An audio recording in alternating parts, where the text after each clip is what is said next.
শুক্রবার দিবাগত রাতে ফরিদপুরের নগরকান্দা উপজেলার বেলনালিয়া নতুন হাট খোলায় বেপরোয়া ট্রাক চালানোর অভিযোগ তুলে গণপিটুনি দিয়ে হত্যা করা হয় চালক হান্নান শেখকে। এ ঘটনায় ট্রাকে থাকা আরও 2 জন গুরুতর আহত অবস্থায় ঢাকা মেডিকেল কলেজ হাসপাতালে চিকিৎসাধীন রয়েছে। এমন অনাকাঙ্ক্ষিত মৃত্যুতে এতিম করে দিয়েছে হান্নান শেখের শিশু কন্যা মুসলিমাকে। জন্মের 1 মাসের মাথায় শিশুটিকে ফেলে চলে যায় তার মা, আর 2 বছর পূর্ণ না হতেই হারালো বাবাকে। তাই শিশুটির লালন পালনের ভার পড়েছে বয়োবৃদ্ধ দাদা দাদির উপর। একদিকে ছেলে হারানোর শোক, অন্যদিকে শিশুটিকে লালন পালন ও ভরণ পোষণের চিন্তা চেপে বসেছে কৃষক দম্পতির ঘাড়ে। বাচ্চাটার এখন মা হচ্ছে কিছুদিন আগে তার মা হারাইছে, এখন তার বাবা আগে হারালো। এর বয়স কত? এর দায়িত্ব নেবে কে? একদিন যদি টানি আর 1 মাসের মধ্যে খবর থাকে না।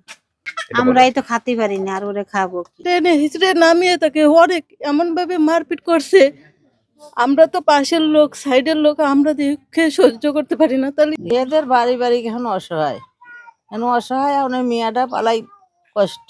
এদিকে ট্রাক চালক হান্নান শেখকে পিটিয়ে হত্যার সঙ্গে জড়িতদের বিচার চেয়েছে স্বজন ও এলাকাবাসী। অন্যায় বিন্যায় তার কাছে শুনতো যে কিভাবে কি হয়েছে, তারা যদি থাপড় চুপড় মারতো, কি এটা সালিশ করতো, জরিপানা ধরতো, তা না ধরে তারে একেবারেই নামায়ে তার জীবনে শেষ করছে। একটা অন্যায় কাম, সরকারের কাছে আবেদন যে এরকম কোনো কাজ যাতে আর না করে। তারা যদি আমার কাছে সহযোগিতা চান, সেক্ষেত্রে আমি তাদেরকে আমার কাছ থেকে যতটুকু সম্ভব আমি সহযোগিতা করব। স্থানীয়রা বলছেন, হান্নান শেখ কোনো অন্যায় করে থাকলে দেশের প্রচলিত আইনে তার শাস্তি হতো, কিন্তু আইন নিজের হাতে তুলে নিয়ে যারা হান্নানকে হত্যা করেছে তাদের দৃষ্টান্তমূলক বিচার চান সবাই। একই সঙ্গে এতিম শিশুটির পাশে সরকারকে দাঁড়ানোর আহ্বান জানান।